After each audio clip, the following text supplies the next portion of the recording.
Bonjour ou bonsoir à tous. Donc aujourd'hui une nouvelle vidéo que j'avais prévu de vous poster et de faire dès mon retour, hein, vous savez ma première vidéo sur mon parcours islamophobe. Donc cette vidéo sera à propos de ma conversion au christianisme.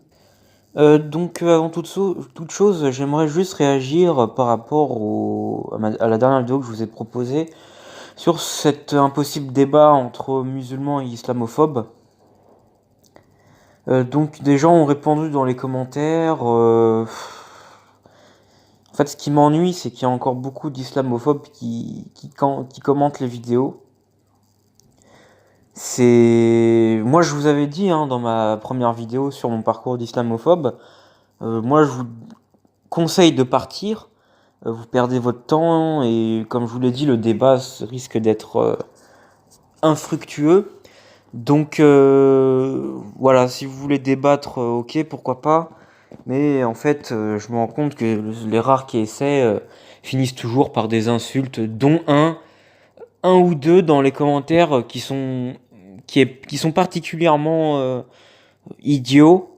Et il y en a un notamment qui sait à peine s'exprimer en français. Enfin bref, il se reconnaîtra peut-être, mais c'est grave, hein. Donc j'en ai marre de discuter avec des perroquets. Donc je vous demande de partir. Ça sert à rien de rester.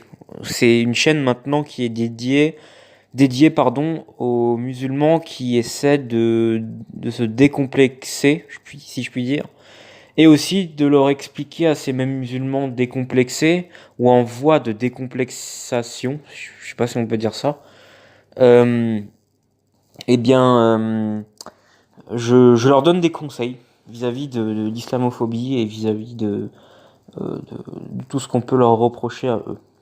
Et je m'en prends aussi aux musulmans modérés, hein. Bon, bref. Donc aujourd'hui, je vais vous raconter ma conversion ratée au christianisme. Pourquoi une vidéo là-dessus? Tout simplement parce que vous allez voir que cette conversion ratée, en fait, elle est intimement liée à mon parcours d'islamophobie, puisque comme vous le savez, la majorité des chrétiens youtubeurs qui traînent un peu sur le net sont islamophobes, en général, pour des raisons diverses et variées. Euh, pour des raisons diverses et variées. En fait, les raisons sont claires, hein, vous verrez. Comme je vous l'avais dit, je commençais à me faire un petit nom sur la scène islamophobe. Un petit nom, certes, mais un nom tout de même. Il y en a qui ont essayé, qui m'ont commencé en fait à parler du christianisme parce que, comme je vous l'ai dit, il y a pas mal d'islamophobes chrétiens qui ont suivi mes chaînes. La plupart étaient chrétiens. Et donc, ils ont commencé à me prêcher un peu le christianisme. Euh, et je crois qu'ils étaient sur un terrain favorable, puisque en fait, après avoir apostasié de l'islam, je suis devenu athée, et ne supportant pas réellement cette voie d'athéisme, de nihilisme, de négation de tout principe premier et de tout esprit tangible, enfin intangible justement. Je n'aimais pas trop cette période et encore une fois, et encore même en ce moment-là, je n'aime pas trop cet état d'esprit-là. Cet état d'âme aussi, puisque ça a à voir avec les passions. Ils m'ont rapidement chopé dans le christianisme. Donc je commençais à voir des vidéos, je débattais avec eux, etc.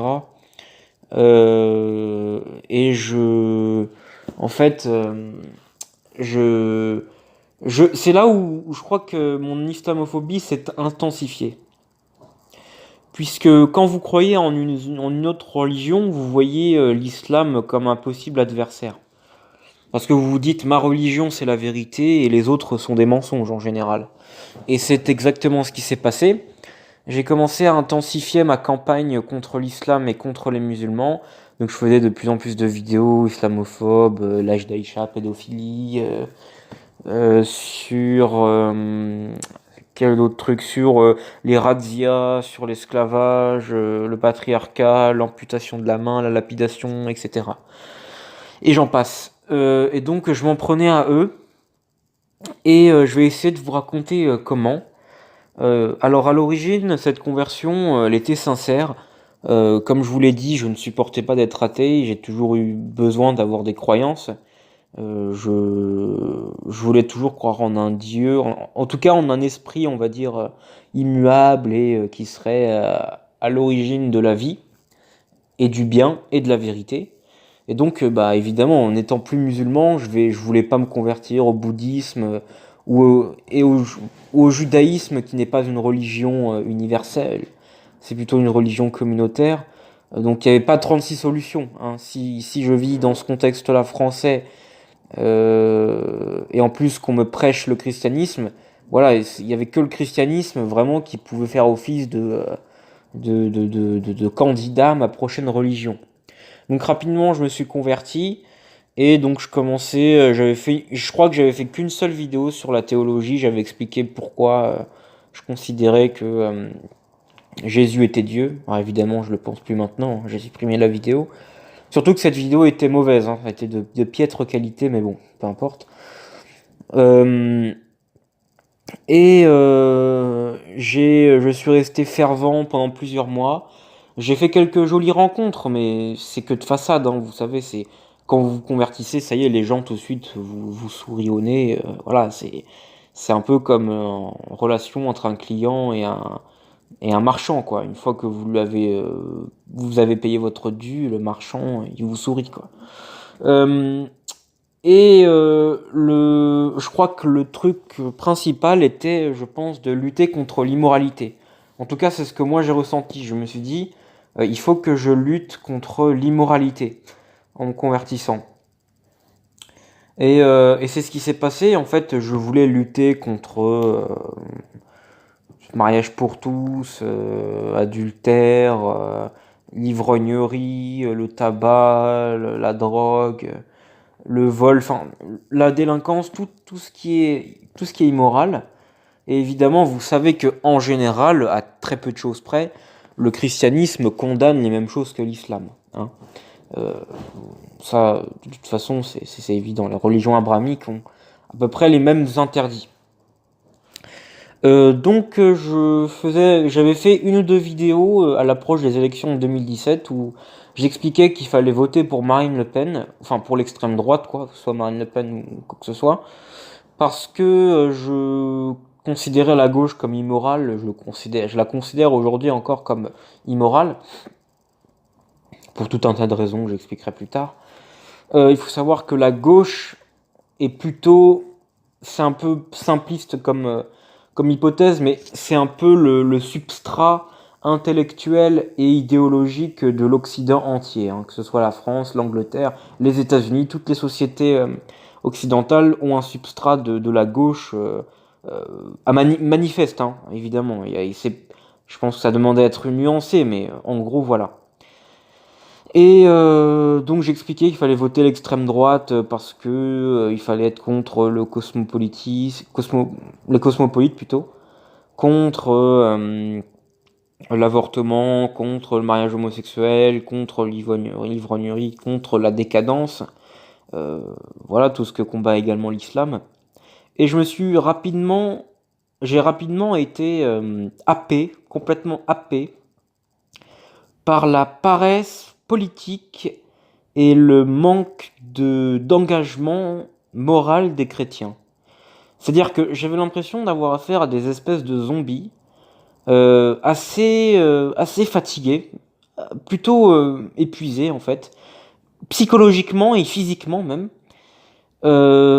qui en fait ne cessaient de me parler de choses spirituelles, de salut, de Dieu, etc., mais qui ne me parlaient jamais de politique. En fait, ils sont complètement éteints.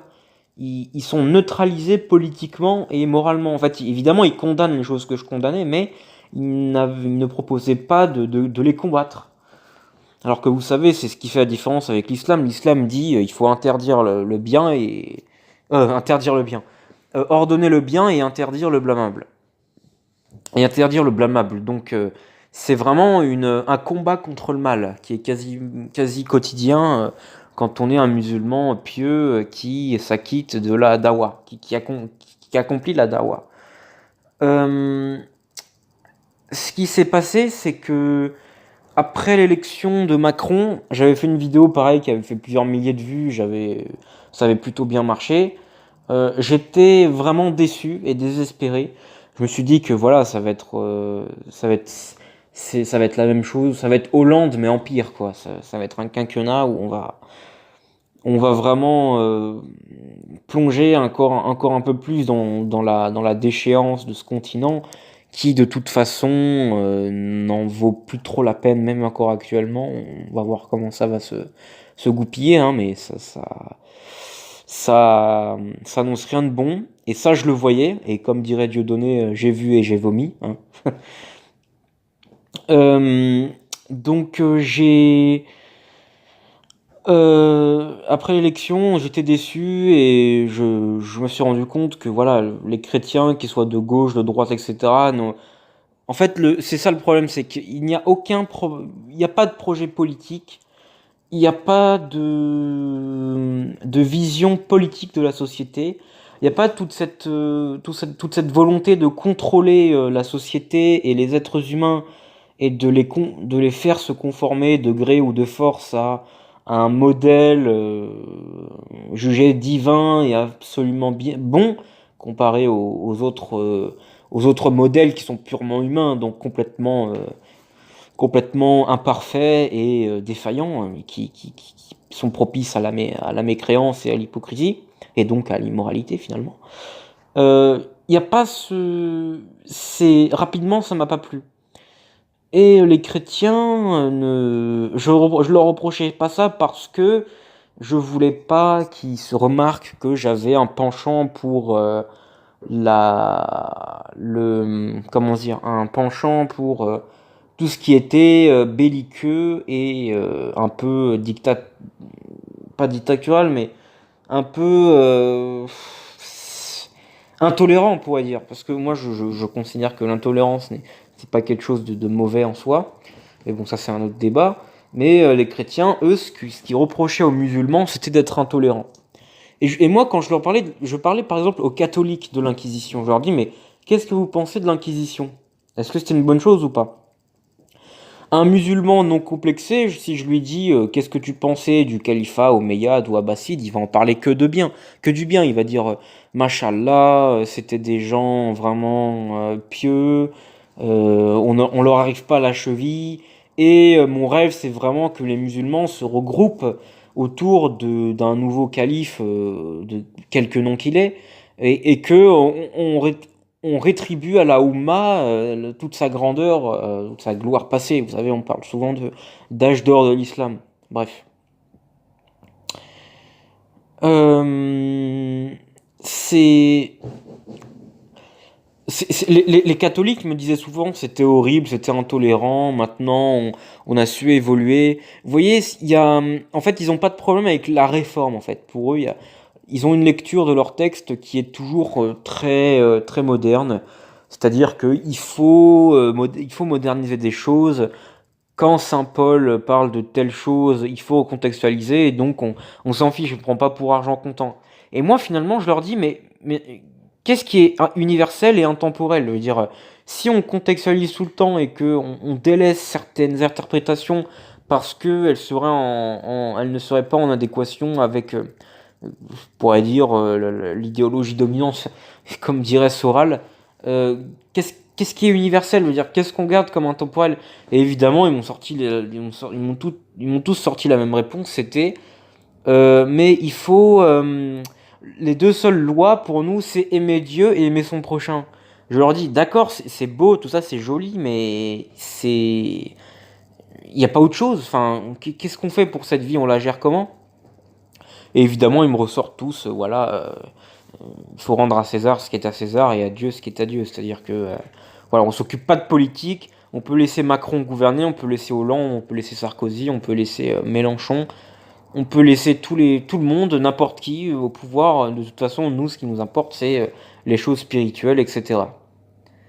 Et en fait, je me suis rapidement rendu compte que ces gens n'étaient pas réellement sérieux. Enfin, ils, ils étaient pas réellement religieux. Ils ont une spiritualité. Ils croient en Dieu, aux anges, ils croient au paradis, ils croient au bien, etc. Mais Ce ne sont pas c'est tout ça, c'est utopique. Vous voyez, Euh, il faut embrasser vraiment, il faut embrasser embrasser la joue de celui qui, enfin, il faut tendre la joue à celui qui nous a frappé, tendre la joue gauche à celui qui nous a frappé la joue droite. Et c'est pas possible. Et je crois que c'est une des différences, c'est que comparé au christianisme, l'islam, par exemple, est une religion qui accepte l'homme dans tous ses aspects. Même dans son aspect bestial et violent, l'islam l'accepte et dit et libère l'homme. Il lui dit voilà, tu es fait ainsi et c'est Dieu qui t'a fait ainsi, donc c'est pas pour rien. Et donc tu peux faire usage de ta bestialité par moment dans un cadre légiféré et encadré bien sûr, mais tu peux faire usage de la violence, de l'intolérance. Tu peux vraiment, tu peux par exemple, voilà, tu as des pulsions sexuelles, c'est en toi.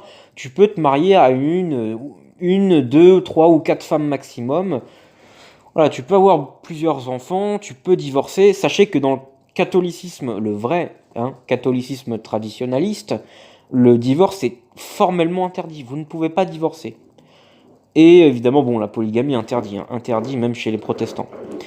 Et donc je me suis dit, c'est une religion tellement utopique qu'elle ne prend pas, elle n'accepte pas l'homme sous son aspect un peu animal et aspire à radicalement l'aliéner et à faire détester ses pulsions, que ce soit violentes, sexuelles, etc. Et je me suis rendu compte que l'islam était une religion beaucoup plus réaliste, beaucoup plus pragmatique, beaucoup plus utilitariste, une religion qui, comment dire, qui peut s'appliquer, une religion comment dire, une religion qui prend l'homme tel qu'il est, quoi. Euh, et c'est ce qui se passe. Là, putain, j'ai perdu mon fil. Voilà, l'islam est une religion qui n'aspire pas à aliéner l'homme, mais simplement à le diriger d'une certaine façon. Et évidemment, hein, il faut, voilà, il y a une conduite, bien sûr, mais et c'est surtout cette ultra-tolérance qu'ont les chrétiens aujourd'hui, qu'ils n'ont pas toujours eu, mais qui aujourd'hui scandent, hein, et c'est ce qu'ils reprochent aux musulmans et à l'islam. Vous êtes dans une religion intolérante. Et, je me dis finalement la tolérance ce serait un peu le résultat d'une confusion entre le vrai et le faux. Parce que quand vous pensez, vous avez l'intime conviction que votre religion est la vraie, que les autres sont fausses. Vous n'êtes pas censé accepter comme ça le mensonge, vous êtes censé le combattre par tous les moyens. Ça peut être un combat, comment dire, de parole, comme ça peut être un combat mené de façon logistique, hein. Euh, et c'est ce qu'on fait, c'est ce qu'a fait l'Église pendant un temps, mais qu'elle ne fait plus depuis très longtemps. Et donc aujourd'hui, on voit que cette laïcisation et cette modernisation du christianisme, tous ces gens, vous voyez, qui prennent les textes, ils disent non, il ne faut pas prendre près du pied de la lettre. Euh, Tous ces gens qui veulent surinterpréter leurs textes et essayer de dire non, mais là, c'est pas, faut pas le prendre comme ça. C'est que de l'amour, c'est des bisous. C'est ça le problème, c'est que c'est un poison qui va vite se répandre et qui commence à se répandre d'ailleurs dans l'islam. En fait, l'islam va finalement se retrouver gangréné par, par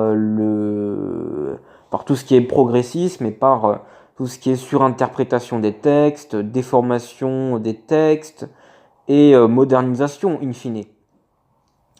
Donc voilà, c'est ce que le christianisme a subi depuis la Révolution, on va dire, et qui s'est intensifié après sous la Troisième République et les fameuses lois de 1905. Eh bien, l'islam risque de subir le même chemin, le même destin, pardon. Et c'est ce qu'on observe aujourd'hui, puisque l'islam est jeune en Europe, donc c'est un processus qui va sans doute mettre un peu plus de temps et l'échéance va être retardée, mais elle avance lentement mais sûrement.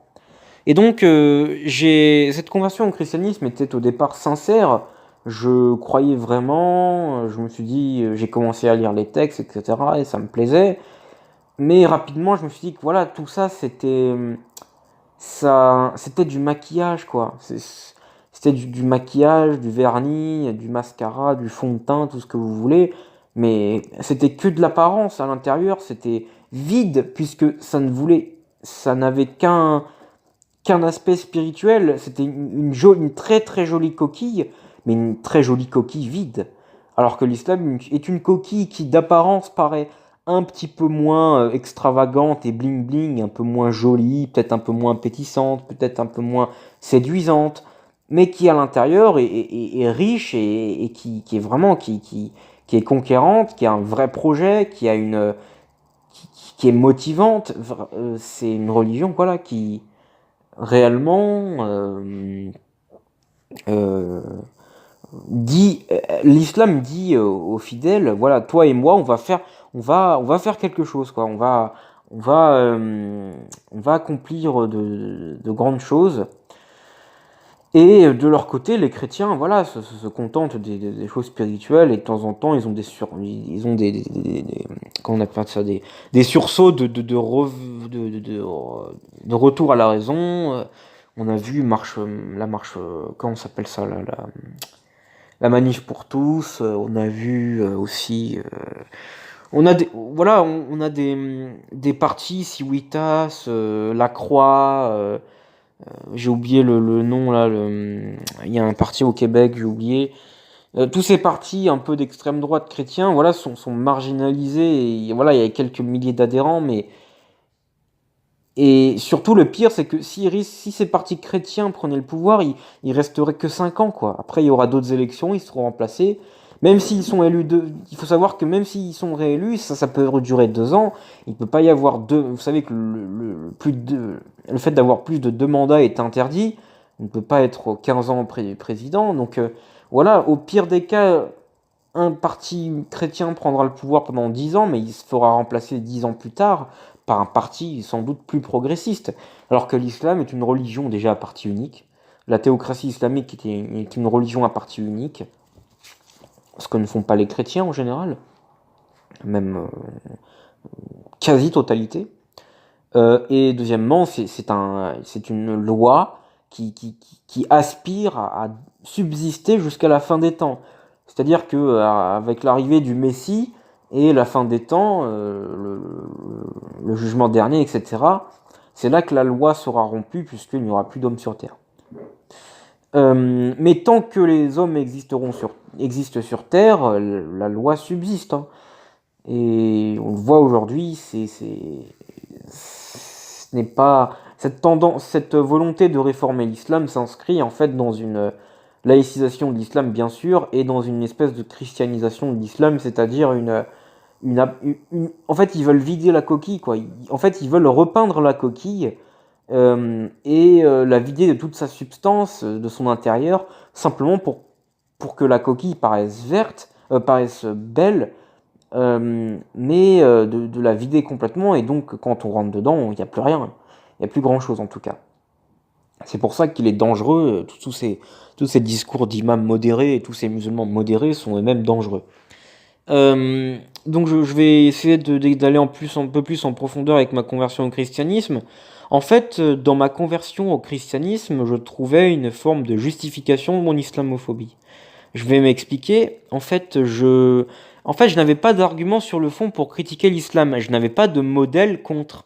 Quand je disais, par exemple, voilà, le mariage du prophète de l'islam avec Aïcha à 9 ans, c'est de la pédophilie, ou le couper des mains, c'est barbare, ou la lapidation, c'est barbare, ou l'esclavage, c'est barbare. Je n'avais pas de contre-modèle puisque j'étais athée-agnostique, si je puis dire. Et donc, je disais pas ça c'est bien, ça c'est pas bien. Vous voyez, je n'avais pas d'argument objectif, divin à leur opposer. Parce que les athées, voilà, ils ont leurs lois créées par les hommes, mais voilà, ils peuvent pas vraiment lutter contre le modèle des musulmans, puisque le modèle des musulmans, il se réclame de Dieu, alors que le modèle athée et le référentiel athée se réclament des hommes et de la faiblesse qui les caractérise. Et en me convertissant au christianisme, j'ai pu trouver un modèle non seulement complètement opposé, mais en même temps qui permettrait en fait de dévaloriser l'islam. C'est-à-dire que je vais dire, voilà, votre prophète se marie avec un enfant de 9 ans, Burke, c'est dégoûtant. Regardez à côté, Jésus était célibataire, quoi. Regardez, votre prophète, il a 9 femmes, Jésus était célibataire. Regardez, dans l'islam, il y a l'esclavage, et bah Jésus, il condamne l'esclavage. Ou, je sais pas moi, regardez, dans l'islam, il y a un patriarcat agressif, les femmes sont soumises à leur mari. Alors que, regardez, Jésus, lui, il était un peu féministe, il était avec les femmes, etc.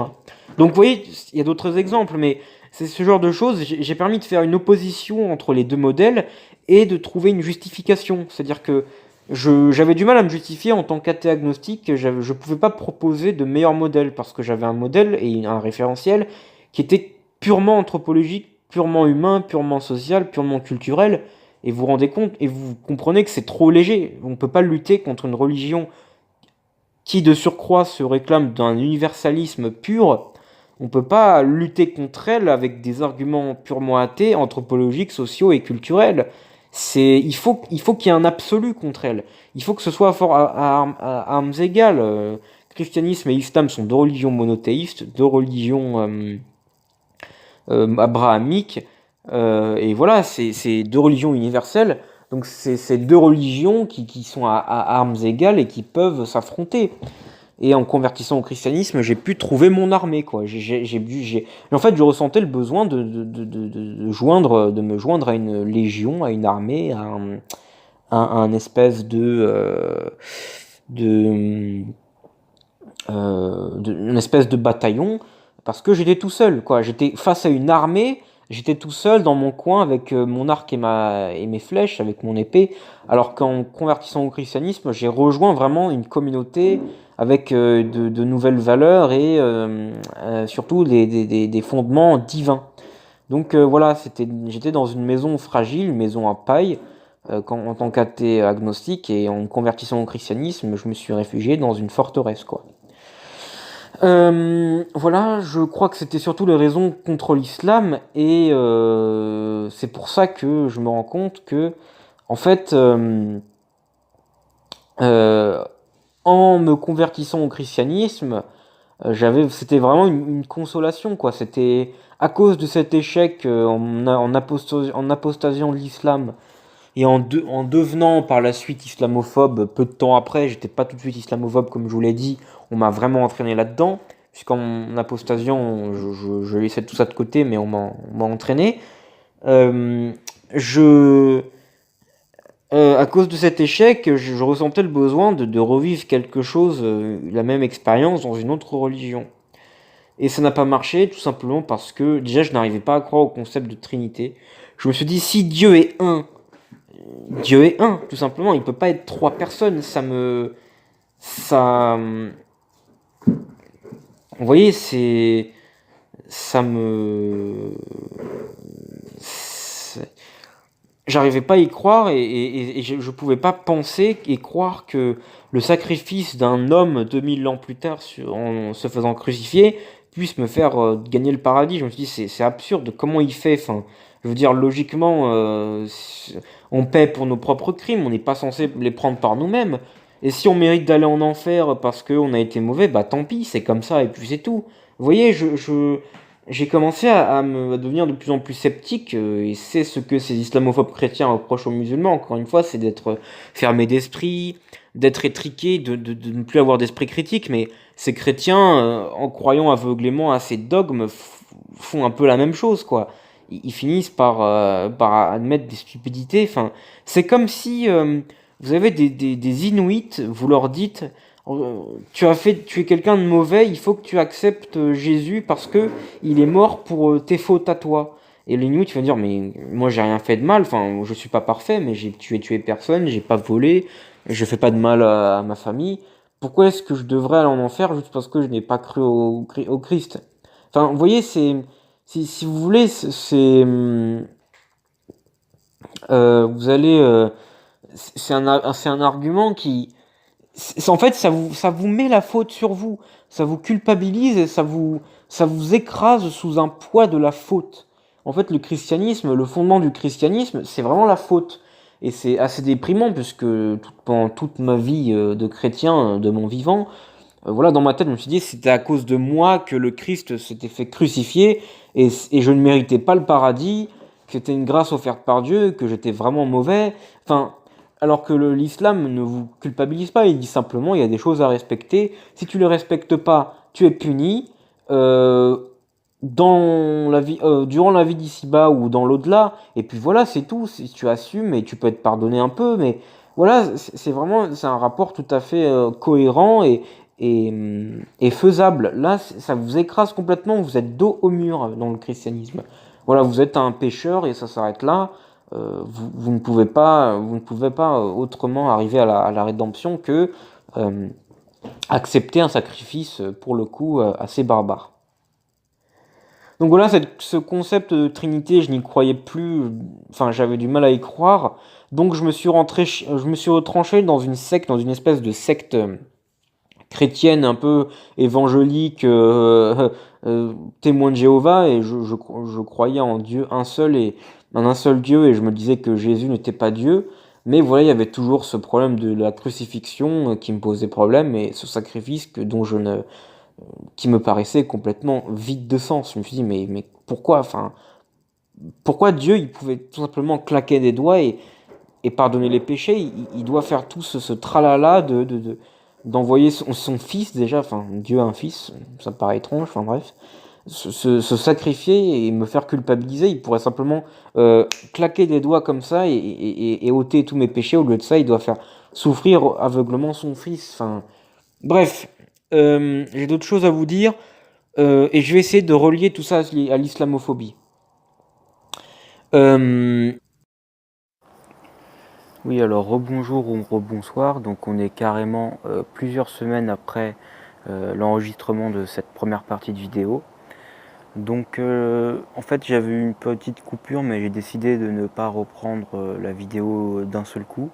Je me suis dit pourquoi pas attendre que ça décante et que je revienne quand j'aurai rechargé les batteries avec de nouveaux arguments et aussi la mémoire un peu plus fraîche. Euh, ce que je veux bien vous faire comprendre, c'est que cette expérience-là vous ne devez pas seulement la relayer au rang de spiritualité, de religiosité et de philosophie. En fait, il y a vraiment quelque chose de sociologique, de psychologique, de moral et de politique aussi qui se produit lors de ma conversion et plus généralement lors de la conversion de personnes à une religion chrétienne, musulmane, juive, etc. En effet, quand vous incorporez une religion, vous incorporez un nouveau corps politique. Celui qui se convertit à l'islam va intégrer la charia, intégrer la Ummah, intégrer le khilafat, qui sera gouverné par le khilaf. Tout ça pour vous dire que le caractère englobant d'une religion, en fait, ce caractère englobant va englober en fait tous les domaines de la vie. Et parmi tous ces domaines de la vie, on peut en citer plusieurs. Le vie de tous les jours, vous savez que la sunna regorge de petits conseils du prophète de la vie de tous les jours, comme par exemple des conseils hygiéniques, ce qui fait beaucoup rire les islamophobes. Les islamophobes se servent des hadiths dans lesquels le prophète de l'islam, par exemple, conseille les musulmans dans leur toilette. Il leur dit, voilà, faites votre toilette comme ça et vous n'aurez pas ce problème d'hygiène. Ou alors, je sais pas moi, raser ces poils-là ou laisser pousser ces poils-là. Je les connais pas tous par cœur, mais vous voyez le genre. Donc les islamophobes se moquent du prophète et de l'islam en disant que c'est n'importe quoi, que c'est des versets, ce sont des passages dénués de spiritualité, etc. Parce qu'en fait, ils ne reconnaissent pas le caractère vraiment pragmatique de cette religion et qui a, en fait, je crois que l'islam est la religion la plus épurée qui soit, puisque elle assume vraiment ce caractère englobant de la vie. Donc de ce caractère englobant, ça va des choses les plus intimes, comme l'hygiène, mais il y a aussi d'autres choses, peut-être le mariage, ça concerne aussi la vie intime, la vie sexuelle, etc. Donc puisque ça va influer sur la sexualité du croyant, puisque tout ne lui est pas permis dans sa religion, au contraire de l'athée qui peut se permettre tous les fantasmes possibles et même inimaginables, au point même où il a du mal à se satisfaire d'une seule femme, il a du mal à se satisfaire d'une ou de plusieurs positions, etc. Il repousse constamment les limites, les barrières, et finalement il finit complètement accro, mais il perd toute cette notion de plaisir, puisque justement il ne satisfait pas ses désirs à proprement dit. Bon, bref, parenthèse fermée. Mais il y a aussi bien un autre domaine englobant, c'est la politique. La politique fait partie de ces grands domaines englobés par l'islam et par la religion en général. Donc quand je parle de la religion en général, je peux désigner je désigne en général le monothéisme abrahamique, et donc judaïsme, christianisme et islam, hein, cités dans l'ordre chronologique. Mais l'islam est aujourd'hui la seule religion parmi ces trois religions, et même parmi la plupart de toutes les religions. Je ferai abstraction de l'hindouisme, qui est une religion très carrée, très englobalisante, enfin, plutôt très globalisante, très universelle, et justement pas assez universelle, parce que c'est le problème, c'est qu'on ne peut pas se convertir comme ça à l'hindouisme. C'est une religion qui se transmet, c'est comme le judaïsme, c'est des religions dans lesquelles les conversions sont très difficiles. Et dans l'islam, vous n'avez qu'à réciter une shahada. Vous vous rendez compte, je crois que c'est la seule religion au monde de l'histoire de l'humanité dans laquelle la conversion se fait uniquement par la récitation d'une phrase. Vous vous rendez compte? Si moi je répète les paroles de la shahada, je deviens automatiquement musulman. Évidemment, si je le dis sans sincérité, il n'y a pas de conversion, mais il suffit que j'y croie sincèrement et ça y est, je suis musulman. Rendez-vous compte qu'il existe des religions dans lesquelles la conversion se fait en des mois, voire des années. Et puis elle se fait par des pratiques parfois contraignantes. Vous avez par exemple les juifs qui obligent dans le cadre de la conversion à la circoncision. Alors que dans l'islam, vous savez que c'est vivement recommandé, mais en vérité, c'est pas je ne crois pas que ce soit une obligation stricte. Et au pire, même si c'était obligatoire, ça peut attendre. Vous voyez, si vous convertissez à 30 ans, vous pouvez vous faire circoncire, mais 1 an, 2 ans après, c'est pas constitutif de la conversion, c'est ça que je veux dire. Alors que dans le judaïsme, la circoncision est vraiment un des éléments fondateurs de votre conversion. Alors qu'en islam, voilà, c'est simplement pour sceller une alliance, vous connaissez l'histoire. Mais ce n'est pas un élément constitutif de votre conversion. L'élément constitutif de votre conversion sera la shahada, et surtout, deuxièmement, vous allez répéter la shahada dans un premier temps, et dans un second temps, vous allez vous conformer à la charia. Quelque chose de fondamental. Qu'est-ce que ça veut dire se conformer à la charia? C'est vivre en terre musulmane. Vous pouvez vivre en terre de kafir, mais seulement sous la contrainte, ou si vous êtes dans un contexte où vous faites la dawa, hein, évidemment. Donc vous allez pouvoir, comment dire, vous pouvez, merde, oui, il y a vivre en terre de musulmane, payer l'impôt, j'ai oublié le nom. Ah là là, c'est pas la jizya, la zakat, voilà. Prier, bon, ça c'est plus personnel. Vous affiliez peut-être à une école traditionnelle, où vous allez peut-être suivre, je sais pas moi, la salafia, je sais pas, peu importe. Il y a tout un plan politique. Et le problème du christianisme, c'est que, en fait, au fil du temps, et depuis de nombreuses décennies, voire de nombreux siècles, le christianisme a perdu ce caractère globalisant. Il n'englobe plus le champ politique. Bon, alors déjà que c'était pas une religion si globalisante que cela. Rien que dans les évangiles, ça parle que de choses spirituelles, ça parle pas de la vie quotidienne, ça parle pas du pragmatisme. Et vous savez, il y a une parole du Christ, c'est rendre à César ce qui est à César et à Dieu ce qui est à Dieu. C'est un aveu incroyable d'impuissance. C'est que le christianisme te dit, bon, alors César va garder ses histoires d'hommes et Dieu va garder ses histoires de Dieu. C'est-à-dire que là, Dieu, la religion va se mettre totalement en dehors de la vie quotidienne et de la vie humaine. Et donc, par conséquent, de la politique. Donc là, c'est en gros, ils disent, on renonce, il y a un renoncement énorme qui est fait pour tout ce qui a trait à la vie quotidienne, à la vie politique, et donc un abandon de ce caractère englobant. Donc déjà rien qu'avec cette phrase, et dès l'origine, le christianisme s'avère être une religion qui n'est pas, en réalité, qui n'est pas aussi universelle et globalisante qu'elle essaie de le faire croire. Mais dans l'islam, vous n'aurez jamais ce genre de propos. Et encore pire, c'est qu'au fil des années, les catholiques ont essayé de ne pas appliquer ce sécularisme qui est cité dans le verset que je vous ai cité, de la parole du Christ.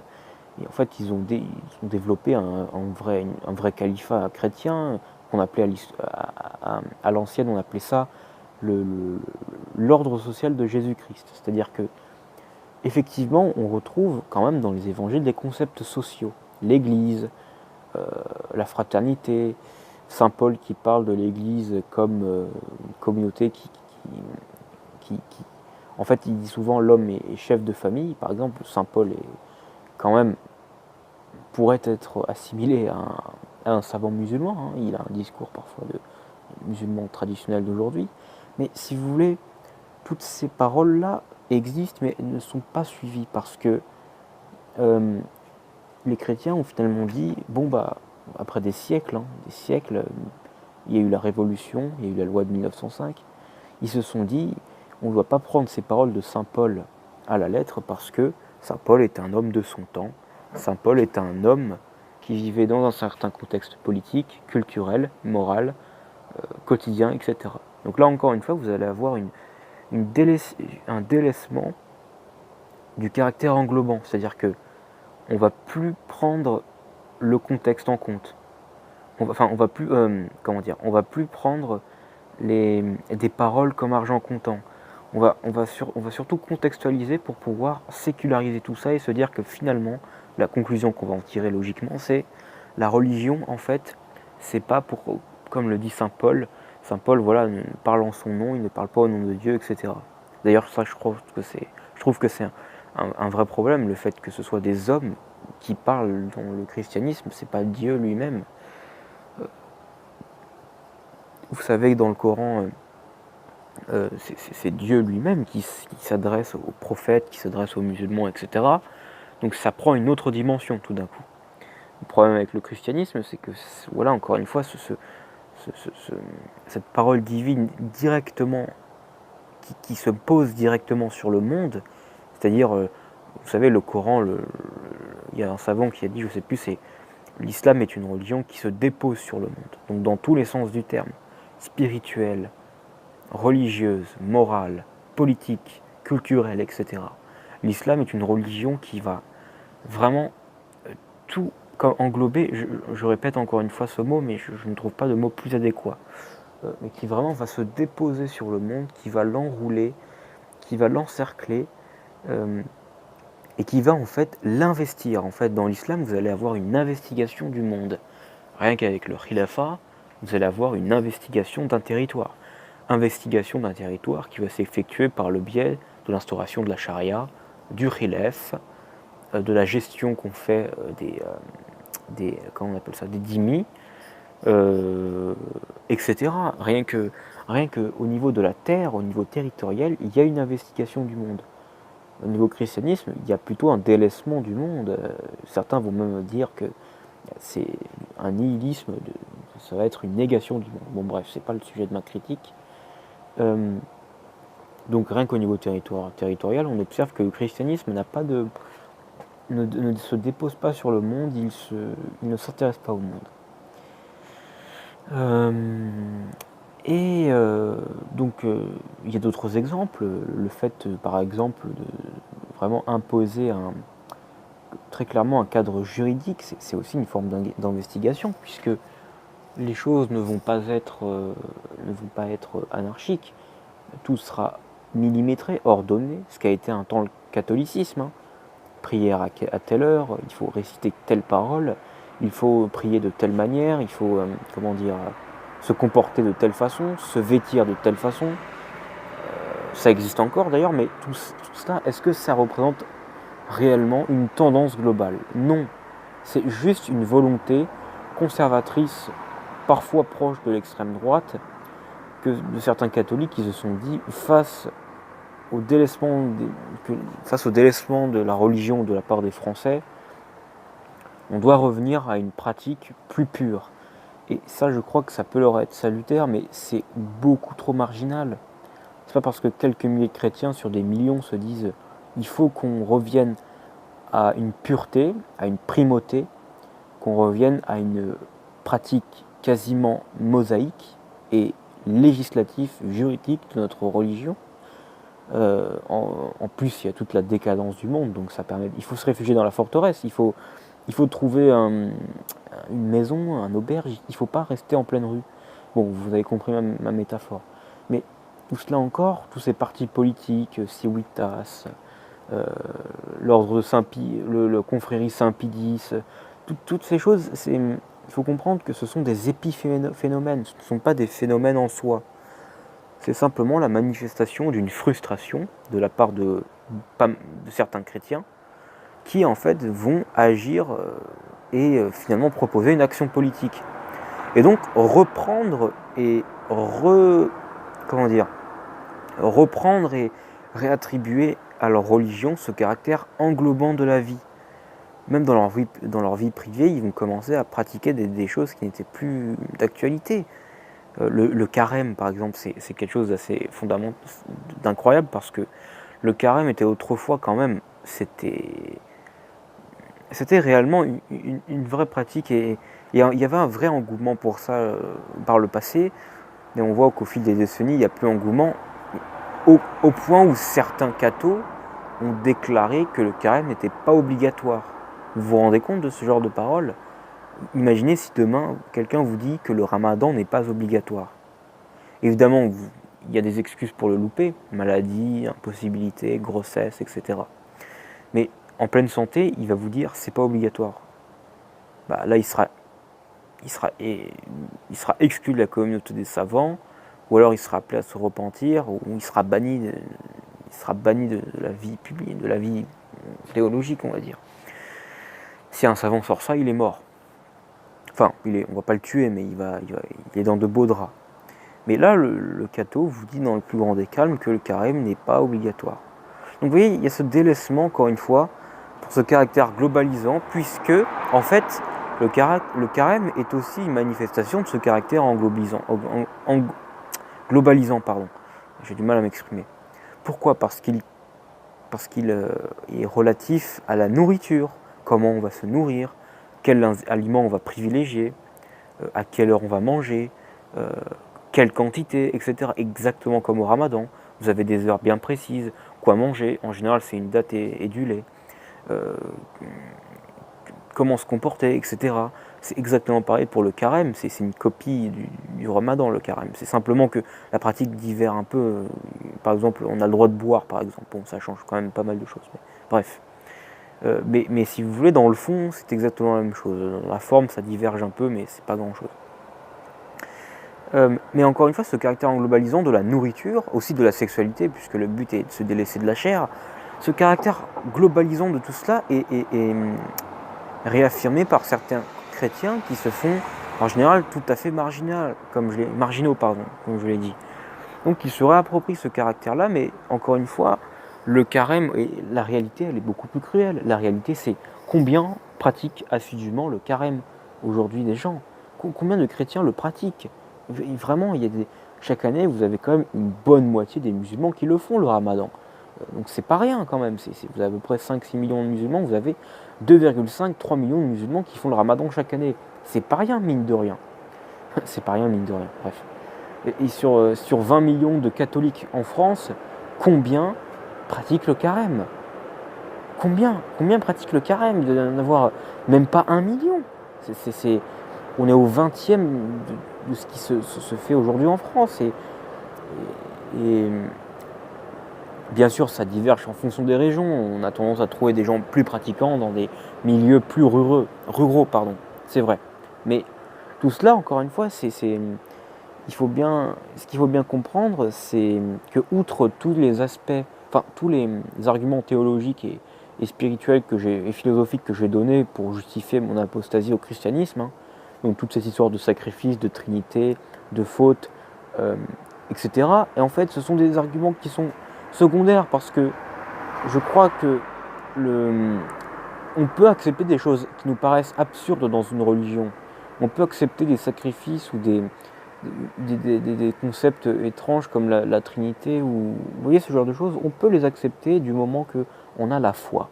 Le problème, c'est que moi j'avais la foi pour ces choses, il n'y a pas de problème, mais si vous voulez, la perte de ce caractère globalisant et du manque de politique a diminué ma foi et a fait que je ne pouvais plus accepter ces choses. Donc si vous voulez, ça a fait effet crescendo.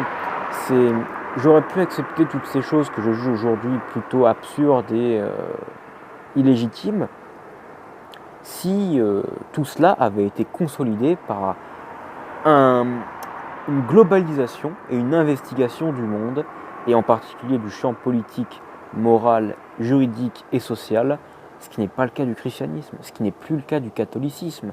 Donc, si vous voulez, ça a fait château de cartes, tout s'est effondré peu à peu, ma foi s'est effondrée, mon ambition s'est effondrée, mon avis s'est effondré, mon intérêt s'est effondré, et ça a fait effet château de cartes, boule de neige si vous préférez. Donc je pense que c'est là-dessus que je conclurai, c'est ne prenez même pas en compte mes arguments théologiques ou religieux, spirituels, philosophiques. Vraiment, je trouve que ça peut aussi être intéressant de se fonder en partie sur une analyse sociologique, politologique, ouais, on pourrait dire. Et juridique, c'est simplement une religion qui ne propose rien, n'est pas intéressante, tout simplement. En dépit des sagesses, je ne nie pas le fait qu'il y ait des sagesses dans cette religion. Les gens qui vont me dire, mais regarde, Jésus dans les évangiles, il condamne le règne de l'argent, ce qui est aujourd'hui apparenté au capitalisme. Regarde, il condamne les hypocrites, etc. Oui, mais c'est de la poudre dans les yeux. Tout ça, ça fait... Toutes ces choses, ça peut vraiment vous faire changer d'avis sur toute une religion? Non. Et puis aujourd'hui, c'est pas parce que Jésus fait une chose que les chrétiens vont l'imiter. Ils vont pas dénoncer l'hypocrisie, ils vont pas dénoncer le règne de l'argent, ils vont pas dénoncer les perversions. Bon, à part Siwitas et Saint-Pédis, Carrefour de l'horloge, etc.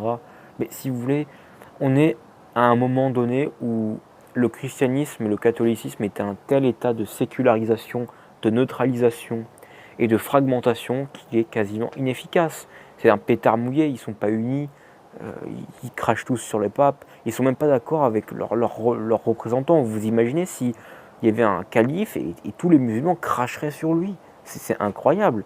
On est dans un tel état, ils sont dans un tel état de division qu'ils ne savent même pas s'entendre sur leurs représentants.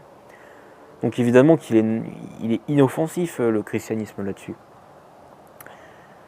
Outre le fait qu'ils ne contiennent pas de charia, etc., bien sûr. Mais l'état même de la communauté chrétienne, lui aussi, n'est pas du tout propice à une reconquête du champ politique, quoi. C'est affligeant. Et évidemment, l'islam est en train de suivre le même chemin. L'islam est en voie, malheureusement. Je ferai une religion plus... religion. Je ferai une vidéo plus tard sur le parcours, enfin le destin de l'islam en Occident et de son chemin, et de ses fléaux, de ses problèmes et de son avenir. En fait, l'islam est en train de suivre la même voie que le christianisme, c'est-à-dire une voie vers la division, vers la fragmentation, vers la désunion, vers la sécularisation et peut-être, je ne veux pas être pessimiste, mais peut-être vers la fin.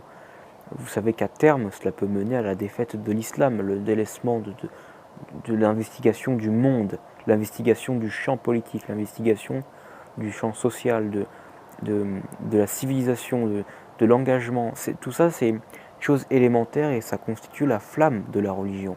Et cette flamme, il faut l'entretenir, il ne faut pas la délaisser. Si vous la délaissez, elle va s'éteindre. Elle va s'éteindre, les mécréants vont en profiter. Vraiment, c'est même pas sur le champ militaire. Parce que au jour d'aujourd'hui, les musulmans sont moins évolués techniquement et militairement que les mécréants. Les mécréants, ils ont la bombe atomique. Bref. Donc il ne faut pas compter sur l'armée, il ne faut pas compter sur la force. Il faut vraiment que ça se fasse, il faut qu'il y ait une prise de conscience individuelle qui va se coupler d'une prise de conscience commune. Donc tout ça, je m'éloigne un peu du sujet, mais pour expliquer toute ma conversion ratée au christianisme, elle s'explique par plusieurs facteurs que j'ai essayé de vous citer tant bien que mal. Je suis désolé, j'ai peut-être pas tout dit en détail, mais je voulais dire le maximum. Mais la vidéo va durer longtemps, encore une fois. Bon, bref. Mais voilà, le christianisme n'est pour moi, aujourd'hui, ce serait comme croire au paganisme grec, quoi. Vous voyez, vous convertir au paganisme. Enfin, je dis pas que le christianisme est du paganisme, hein. Je dis, imaginez-vous vous convertir à une religion euh, qui, aujourd'hui n'est plus d'actualité. C'est comme les gens qui croiraient encore à Poséidon ou à Zeus, etc. Aujourd'hui, le christianisme existe en tant que religion, vestige de l'histoire. Ce n'est plus un candidat euh, à l'appropriation du monde et un candidat candidat sérieux, un obstacle, comme certains diraient, au nouvel ordre mondial. C'est devenu des statues, quoi. Le christianisme, c'est des églises. Donc des églises magnifiques, très anciennes, conservées, mais des églises vides. Et je suis désolé, c'est une réalité. Je vais vous donner j'essaie de vous filer un extrait de là où j'étais, à la cathédrale Notre-Dame à Paris, donc c'est pas rien. Et vous verrez, c'est dingue, il y a que des vieux il y a quasiment que des personnes âgées, hein, là-dedans. Ceux qui sont sur les bancs, hein, bien sûr. Tous les touristes qui viennent simplement pour voir les statues, ils sont nombreux, mais ils ne croient pas. Ils viennent juste pour vérifier, pour visiter l'architecture. Donc voilà, le christianisme est devenu un magnifique tombeau, une magnifique sépulture, un magnifique mausolée, si vous préférez, très beau, mais morbide, puisqu'un mausolée, une sépulture ou un cercueil, aussi beau soit-il, il est mort. Il y a un cadavre à l'intérieur qui est en train de pourrir. Vous ne pouvez pas réanimer un cadavre, c'est pas possible. Donc tous ceux qui essaient de... Toute la renaissance que je vois, traditionnelle, catholique, etc., moi je le vois comme des sages-femmes qui tenteraient de réanimer un mort. Mais le mort, il est mort. Le mort, il ne va pas revenir à la vie. Les miracles, c'est pas nous qui le faisons. Donc si la personne, si le cœur de la personne s'est arrêté de battre, rien ne sert d'utiliser les défibrillateurs puisqu'il est mort. Et je crois même qu'il est plus que mort, il est même en train de pourrir. C'est encore pire. S'il était mort dans un parfait état de conservation, il peut avoir belle apparence, mais là, il était carrément en train de pourrir. Et tu peux pas croire en un cadavre, tu peux pas croire en un superbe cercueil, mais à l'intérieur, c'est un cadavre. Vous voyez un peu. Donc voilà, j'espère que les chrétiens qui m'écoutent ne vont pas se sentir visés, ni les catholiques. J'ai rencontré de belles personnes, j'ai fait de belles rencontres. J'ai aussi parfois trouvé une certaine forme de sagesse. Mais tout ça était insuffisant, tout simplement, ne suffisait pas. Et encore une fois, comme je l'ai dit, ce sont des efforts vains qui prouvent justement l'agonie de cette religion, de cette communauté. Ce sont des gens qui essaient de se secouer les uns les autres de temps en temps, mais ce sont des épiphénomènes. En plus d'être inefficaces, le fait qu'ils soient ultra réactifs et réactionnaires montre leur agonie. Ils essaient vraiment de se soulever, mais ils ont les deux genoux à terre et ils vont pas tarder à être abattus, quoi. Donc je vous souhaite une bonne journée, bonne soirée. Désolé pour le retard, j'étais très occupé ces derniers temps, mais je voulais faire une petite pause entre deux temps quand j'ai enregistré cette vidéo. Donc ma prochaine vidéo, je crois, soit je vais commencer ma série sur Ukasha, parce que je vais faire plusieurs vidéos sur Ukasha, soit je vais faire une vidéo sur le fantasme de l'islamisation de la France.